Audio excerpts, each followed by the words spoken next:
podcast.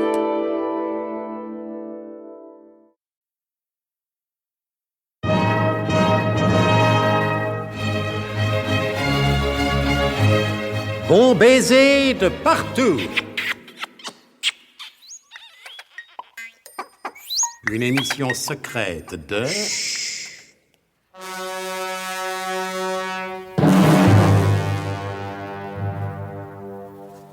Donc, et très exceptionnellement aujourd'hui, je ne procéderai pas au résumé des épisodes précédents, étant donné que Nicolas Leroydec lui-même, en un monologue intérieur digne des plus grands classiques, fait le point de la situation.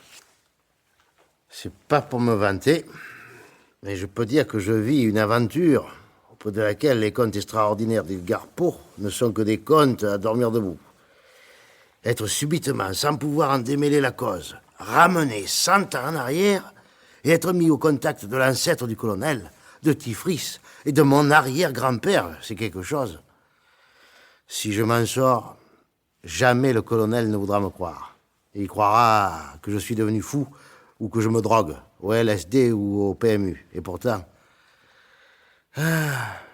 vachement chouette le bureau du Pitaine. Pardon. Il est à la retraite, mais d'après ce que je vois, à la retraite au flambeau. Et quels meubles. Oh, tous de style et pas du même. Bureau Premier Empire, chaise triple, de triple chaise, fauteuil Renaissance, bibliothèque nationale, lustre en cristal de roche tarpéienne, tapis du Capitole, sans oublier l'exposition Toutankhamon dans l'escalier d'honneur. Il paraît que le capitaine de Guerlas est un égyptologue amateur et à ses moments perdus, il a ramené des choses très jolies de ses fouilles en Égypte. Les fouilles du grand-père, c'est quelque chose. Oh, et puis ce secrétaire Louis XVI. Oh, quelle pièce! Merci, monsieur Sédutreau. Ça, c'est du meuble. Et un meuble pareil, dans une famille aussi traditionnelle, on ne s'en sépare pas pendant plusieurs générations.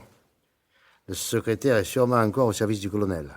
Alors, si je mets dans ce secrétaire de 1867 un message à l'intention du colonel, il a toutes les chances de le trouver en 1967. Oui, bien sûr, je sais. C'est complètement délirant. Mais encore une fois, au point où j'en suis, qu'est-ce que je risque? Merci, monsieur Sédutreau, ça c'est du meuble. Voyons voir. La clé est sous le paillasson. Le paillasson est dans la serrure.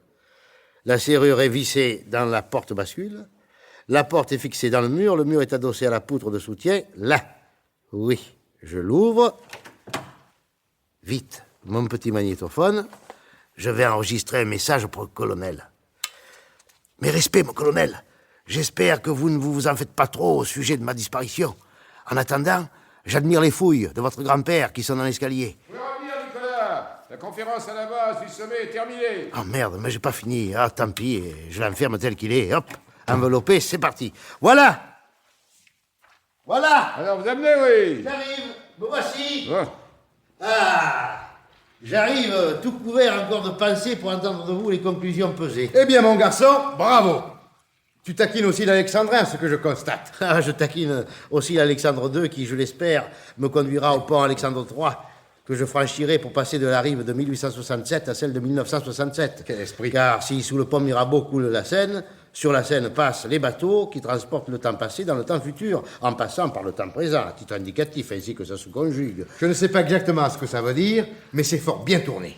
Et dans un style qui fleure bon sa littérature en lumière. En lumière. Votre compliment me touche infiniment, grand-père, car vous me paraissez en posséder l'art à fond. Pourquoi? Arrière-petit-fils irrespectueux, traites-tu ton grand-père de carafon? Carafon, qu'est carafon? J'ai pas dit carafon. Oh, grand-père, enfin. Comment pouvez-vous croire que je vous manque de respect? Je fais simplement allusion à l'art d'être grand-père de Victor Hugo. Parce que, mieux encore que lui, vous possédez à fond l'art d'être arrière-grand-père. Au fait, où est-il actuellement, monsieur Victor Hugo? Eh bien, aux dernières nouvelles, il se trouve toujours dans l'île anglo-normande de Guernesey, où il continue d'écrire et de rédiger ses rapports poétiques. Pour la plus grande fierté de Sa Majesté Napoléon III, auquel il a dédié son Napoléon le Petit. Oui, un petit qui très probablement fera des grands. Oui. Alors, grand-père. Alors, mon capitaine. Alors, adjudant Tifris. Avez-vous décidé quelque chose à mon sujet? Mon garçon, nous avons longuement et sérieusement débattu. Analysé à fond par successives déductions et rapports analytiques. Ah, pour ça, oui, monsieur Nicolas. Même qu'on m'a demandé de donner mon avis par geste et par grimace guadeloupéenne. Et alors? Tu connais nos conclusions? Quelle conclusion? Aurais-tu par hasard écouté à la porte? À la porte, oh, grand-père, ah non. Je vous demande simplement, et alors? Et c'est que justement, après avoir examiné le problème sous tous ses angles... Tous ces angles? Oui, nous en sommes arrivés à cette conclusion. Et alors? Et alors, quoi? Et alors rien. Nous nous trouvons devant un cas qui dépasse nos possibilités de solution. Je crois, mon cher Nicolas, connaître à fond la tactique et la stratégie, mais là, j'avoue mon impuissance quant à celle employée dans chacune de ces deux disciplines fondamentales. En conclusion, maintien du statu quo. Eh oui, du statu quo. Statu quo, oui. Statu quo, oui. Enfin, voir et attendre, quoi, comme disent les Anglais. Mais attendre quoi, mon capitaine? Ben, attendre pour voir ce qu'il y a à attendre, de ce qu'il est possible d'entrevoir en vue des décisions éventuelles à prendre. Pour l'instant, nous restons sur nos positions, prêts à toute éventualité, le cas échéant, et sous toute réserve. Mon capitaine, et vous, cher arrière-grand-père, si proche de moi malgré le siècle qui nous sépare, ainsi que vous, mon bon petit-fils, je me rends à vos sages raisons. L'insolite qui m'a projeté en ce siècle peut, à tout moment, agir en sens inverse. Aussi, nous sommes bien décidés à profiter de ta présence parmi nous pour te faire mieux connaître notre époque et te faire profiter au maximum des avantages et plaisirs qu'elle comporte. Et qu'on désigne en leur ensemble sous le nom de fête impériale. Je veux te dire, voyageur, que vous n'allez pas vous embêter. Ah ouais, j'en suis certain, mon capitaine. J'ai lu bien des choses sur le Second Empire, mais j'étais bien loin de penser que je les vivrais un jour. On te fera connaître les salons aristocratiques. Aristocratique? Ah oui, car tu penses bien qu'en tant que grand maître de la guilde des enclumiers, j'ai mes grandes entrées partout. Partout? Ah oui, et le capitaine de Garlas aussi d'ailleurs. oui, certes. Quant à notre brave petit-fils, il a certaines petites entrées qui ne sont pas négligeables. Pas négligeables. Et dont nous profitons le plus souvent possible. Pas vrai, petit fils? Ah, pour ça, oui, monsieur le roi. Dès que je vous emmènerai, entre autres, chez Madame Bertrand, rue de la Boule Noire. Elle est bien gentille, Madame Bertrand. Et puis elle a des filles. Oh là. Les filles de Madame Bertrand, qu'on les appelle. Pas vrai, mon capitaine? Exact. Et Fritz, il y en a une notamment, Céleste, qu'elle s'appelle. Et qui mérite bien son nom. Elle est tout simplement divine. Ah, Céleste. Fritz. Oui, mon garçon. Elle a une spécialité qui se rapproche de celle que j'ai connue au panier fleuri à Mostaganem, quand j'étais jeune sous-lieutenant.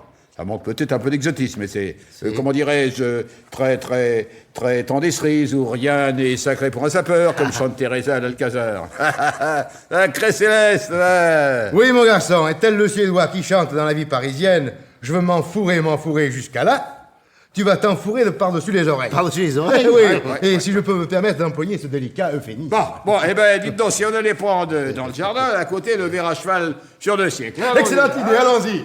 Allez, les garçons, bienvenue. Allez, vous venez, monsieur Nicolas. Attends-moi, grand-père. Attends-moi, grand-père. Ah, on est bien, là, hein? Ah, confortable. Ouais. Ah, je me mets à côté de mon grand-père. C'est ça.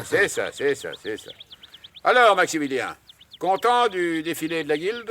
Plus que satisfait. Ça a été positivement triomphal. Ça a été quoi? Ça a été positivement triomphal.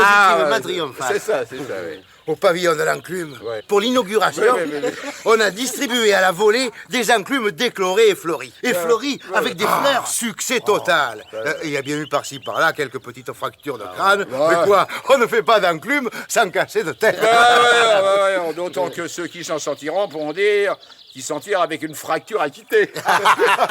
Ah, celle-là, mon capitaine, je manquerai pas de la rapporter au colonel, si toutefois je le retrouve un jour. Mais oui, monsieur Nicolas, c'est sûr que vous le retrouverez, le colonel, qu'il est le petit-fils du capitaine de Guerlas. Même que monsieur José Lacollerette, celui qui est le directeur du bureau de poste à Pointe-à-Pitre, dit toujours comme ça qu'un siècle s'était vite passé. Ah ouais, il dit ça? Qu'est-ce que tu as à regarder comme ça dans la rue? Hein, fiston? Tu as l'air intrigué. Oui, je suis intrigué.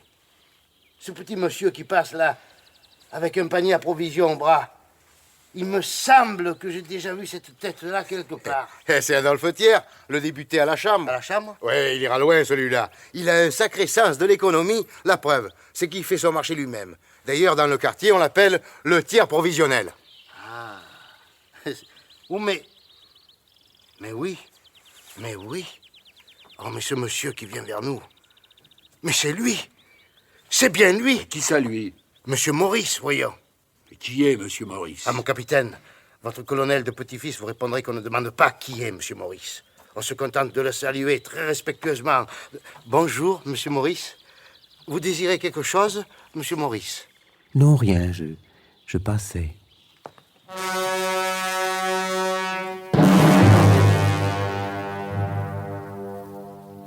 Le Monsieur Maurice de 1867 est-il le même que le Monsieur Maurice de 1967? Pour le savoir, patientez donc jusqu'aux prochains épisodes de notre grand feuilleton d'espionnage et d'intrigue secondairement impérial. Bon baiser de partout. C'était Bon baiser de partout. Une émission secrète de... Pierre Dac et Louis Rognoni. Avec Roger Carrel, Pierre Dac, Claude Dasset, Jacques Prébois, Paul Prébois, Alain Roland. Décryptage et mise en code, Jean-Wilfried Garrett.